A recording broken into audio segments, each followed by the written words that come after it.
Esta charla es en inglés. So, my name is Ángel Díaz. Thank you very much for being here in this beautiful city of Bilbao, enjoying a relaxing cup of café con leche in front of the Guggenheim. No, this is not actually my accent. So I can speak, I'm not a native speaker, but I think I'm a fluent speaker. If you think that I'm not speaking properly or whatever, just stop me and I will attend your questions in Spanish, so feel comfortable. I'm doing this in English just because I think that we need to open the community, okay, to other countries. So it's difficult to step up to the plate and be the first doing things, but we Agile people are supposed to be comfortable getting out of our comfort zones, aren't we? Yeah? So this is a little bit weird for me because all of you can perfectly understand Spanish, so I feel a little bit weird, but I'll try my best, okay? So, what is this about? A framework for growing Agile professionals and organizations. So, one of the first questions that I made myself when I started learning about Agile is, what do I do for a living? So, maybe you have the same question. So, how many of you consider yourself Agile practitioners? Yeah? Agile developers? Scrum Masters? Agile coaches? So the point is, what makes us different from, I don't know, CMMI practitioners, PMI practitioners?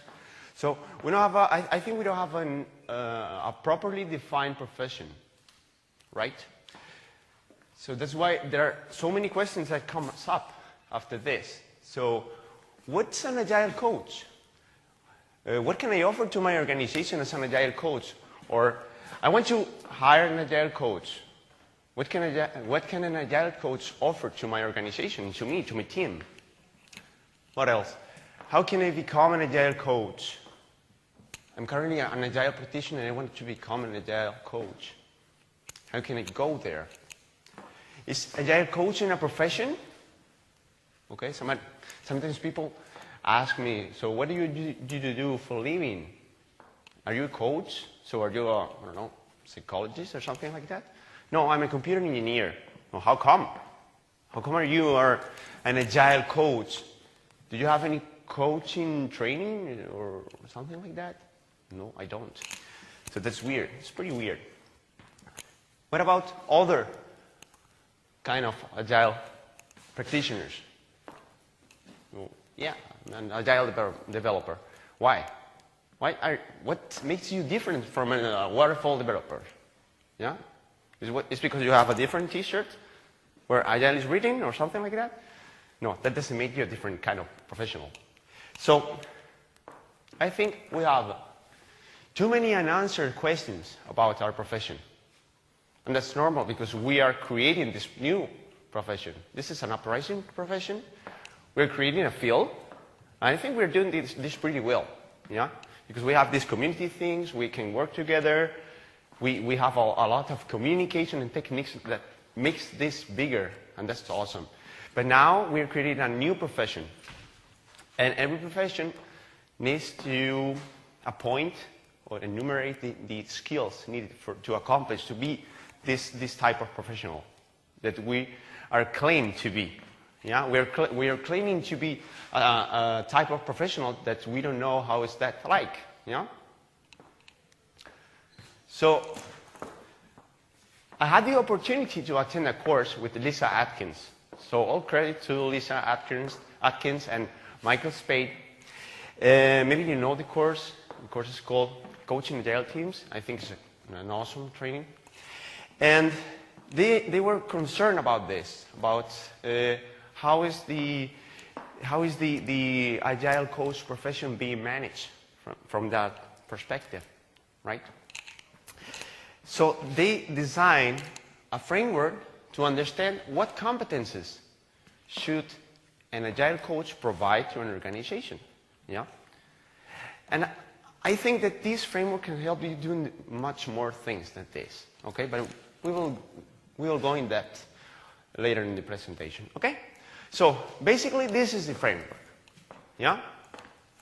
Where we divide some active competencies and some passive competencies.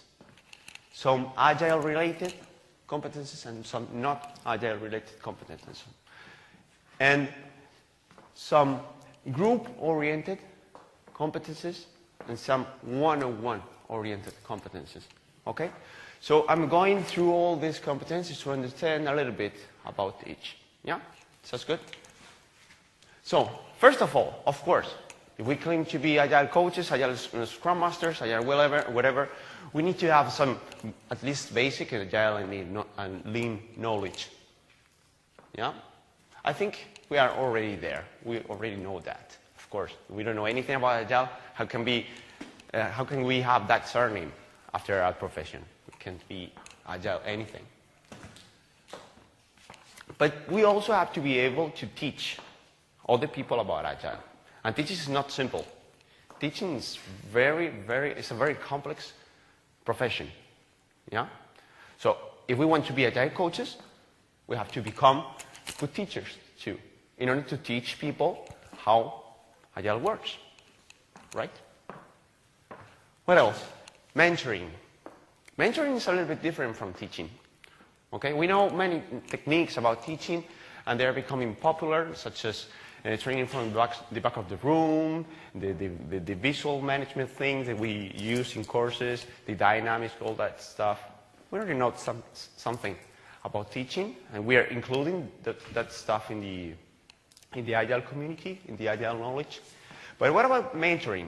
So you mentor people when you enrich their practices throughout your experience, right?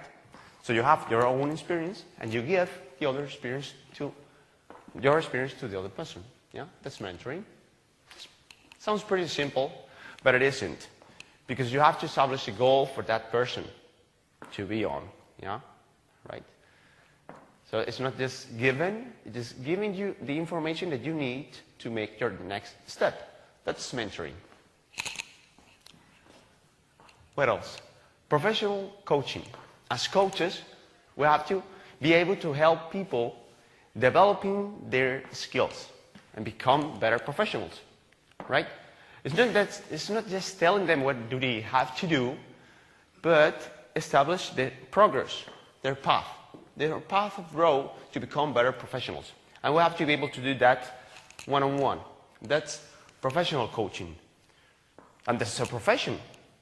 We have some techniques and some specialties, such as powerful questions, coactive coaching. There are so many different kinds of one-on-one professional coaching. What else? Facilitating. Of course, as an Agile coach, as a Scrum Master, we have to be able to facilitate meetings. And what is facilitate like? We are in meetings, not being part of the meeting, just making the meeting happen.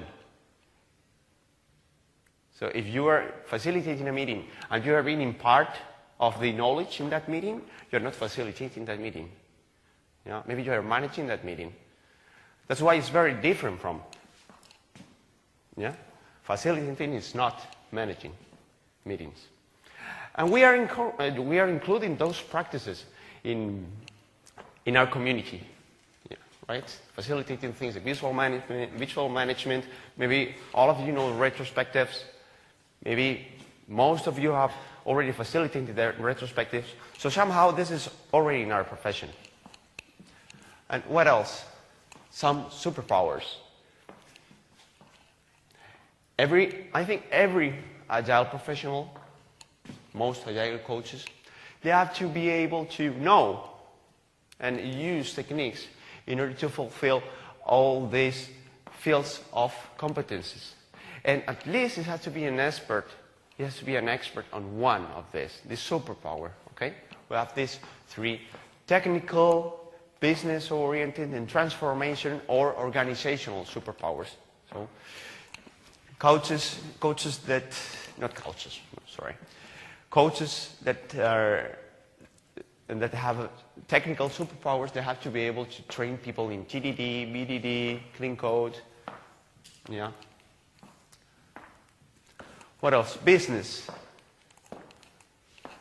Coaches that are experts or that they have superpowers in business, they have to understand about inceptions, good product ownership, lean startup, all frameworks that are oriented to maximize the value given to the organizations. Yeah? And transformation skills and transformation superpowers.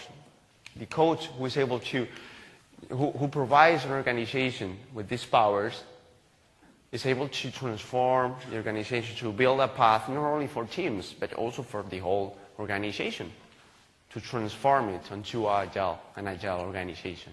Yeah? You know, everything about the techniques that we are later on talking about in our talk with Ariel and oh, sorry, wait, Adrian, sorry, yeah, I didn't know how to say that because in English, Adrian is like the rocky thing, Adrian. So I was doubting, how is that pronounced in English? It's Adrian. It's a little bit gay though, but whatever. So yeah, Adrian, Ariel, and Angel, this is a little bit gay, I would say. We are giving a presentation about those transformation superpowers, yeah, transformational superpowers. So this is the whole framework, yeah? And the power of it, and I encourage you to do it, is to print one of these sheets and just rate yourself. How? It's not rank. Okay, we know about proportion. Don't we? Yeah? We're the guys telling others how to estimate proportionally, so you can use this in proportions. Yeah? Use that for it. And rate yourself. Yeah? Rate yourself. And rate your colleagues. And maybe this way you can establish the journey to your goal, to becoming a coach, to becoming a better coach, to help other people in your organization to become a coach, to help this Scrum Master they can become a coach, yeah, to build a team in your organization, a team of coaches in your organization to help the whole organization. You can use this also, yeah. You can use this to establish your path of growth, your personal path of growth, and your team's path of growth, yeah. And those are some of the examples that I already given you about this, but I already use this in my organization to understand what kind of coaches do you need. You can also look up in the internet about this framework. You will also find a video of me and other guys that was presenting in the Agile 2013 conference by Díaz with some examples of usage of this technique. Okay, and I think as I tell in that video, I think it's very important that that you can use it in your organization to see how is the scope that you are covering with your coaches. Right? You need some technical coaches, you need some business coaches, you need some transformational coaches. You need to fulfill the facilitation needs of your organization, to fulfill the teaching needs of your organization. That's why I have a multidisciplinary and multi-skill team in my organization.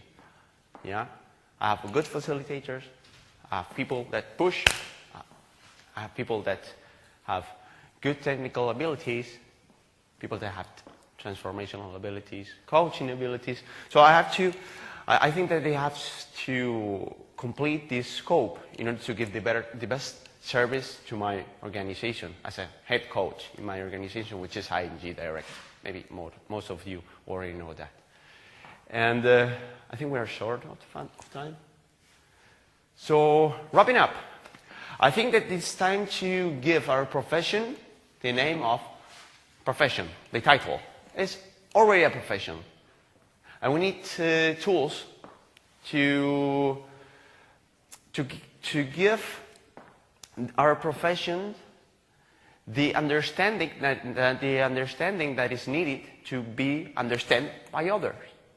So if we don't understand our profession, it's impossible that we make others to understand our profession. So how can I sell an organization my service as an agile coach if I don't understand how is my service like? Yes, I know a lot about agile. Is that all you're giving to me? It's not the same stuff that the CMMI guys were offering me 10 years ago or 5 years ago? So if we want to be different and we want to be serious about this, we have to understand agile coaching as a profession. And maybe this can help us doing this. So nothing else. Any questions? And you can ask me in Spanish if you feel more comfortable. So it's just me stepping up to the plate and being uncomfortable doing this in English, okay? So just feel free.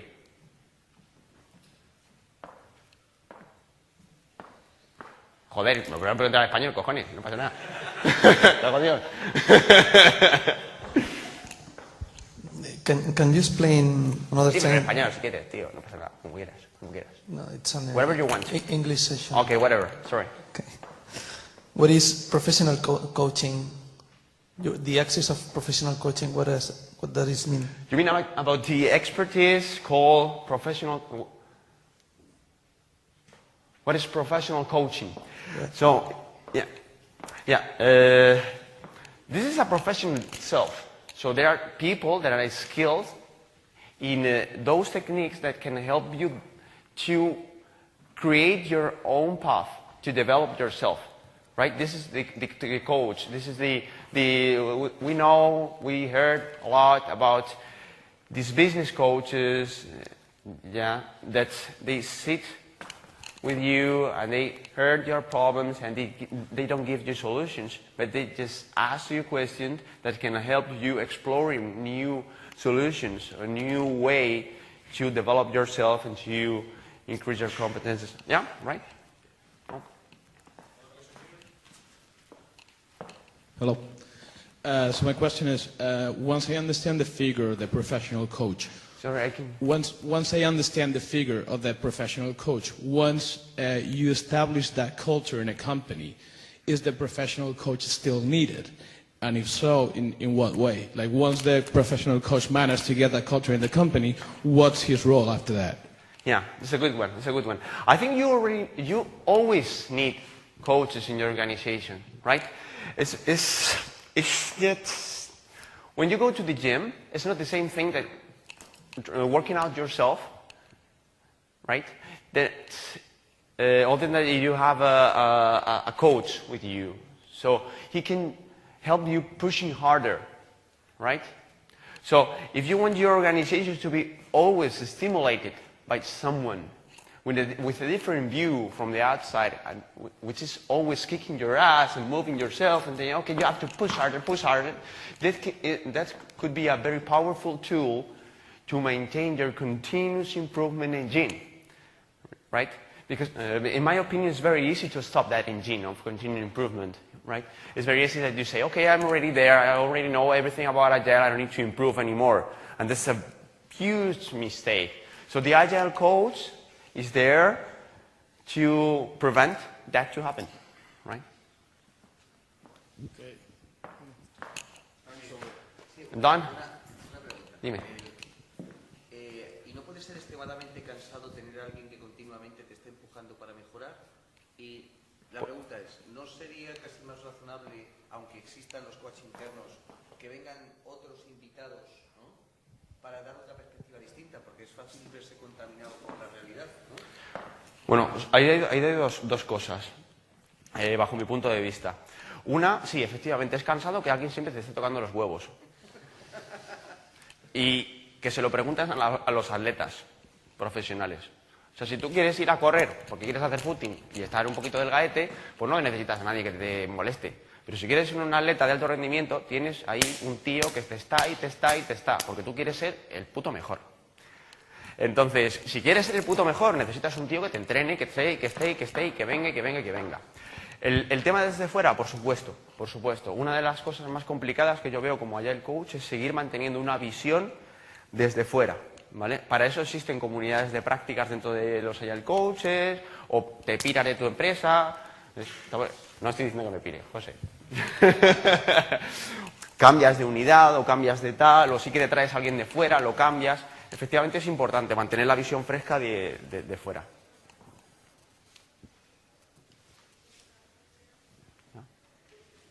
Bien, espero que haya muchas más charlas en inglés para que el año que viene podamos tener un track en inglés y que venga gente de fuera. Coño. Vale, muchísimas gracias.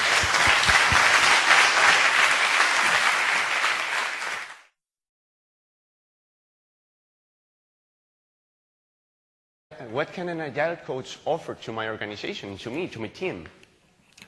What else? How can I become an Agile coach? I'm currently an Agile practitioner and I want to become an Agile coach. How can I go there?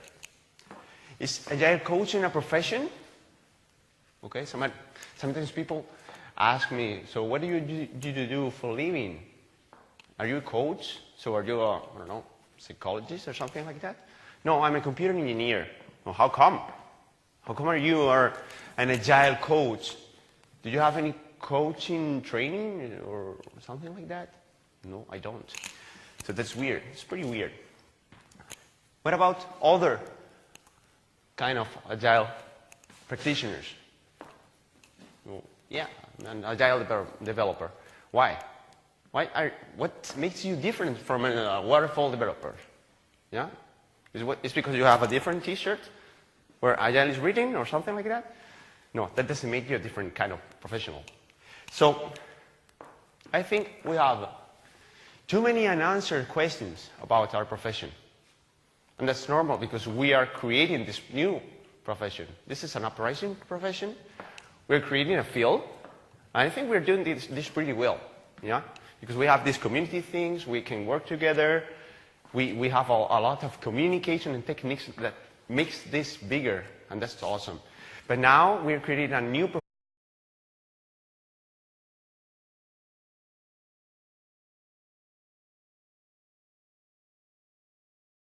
Esta charla es en inglés. So, my name is Ángel Díaz. Thank you very much for being here in this beautiful city of Bilbao, enjoying a relaxing cup of café con leche in front of the Guggenheim. No, this is not actually my accent. So I can speak, I'm not a native speaker, but I think I'm a fluent speaker. If you think that I'm not speaking properly or whatever, just stop me and I will attend your questions in Spanish, so feel comfortable. I'm doing this in English just because I think that we need to open the community. Consider yourself Agile practitioners. Yeah? Agile developers, Scrum Masters, Agile coaches. So the point is, what makes us different from, I don't know, CMMI practitioners, PMI practitioners? So we don't have I think we don't have a properly defined profession, right? So that's why there are so many questions that come up after this. So what's an Agile coach? What can I offer to my organization as an Agile coach? Or I want to hire an Agile coach. What can I do? Okay, to other countries. So it's difficult to step up to the plate and be the first doing things, but we Agile people are supposed to be comfortable getting out of our comfort zones. Aren't we? Yeah? So this is a little bit weird for me because all of you can perfectly understand Spanish, so I feel a little bit weird. But I'll try my best, okay? So what is this about? A framework for growing Agile professionals and organizations. So one of the first questions that I made myself when I started learning about Agile is, what do I do for a living? So maybe you have the same question. So how many of you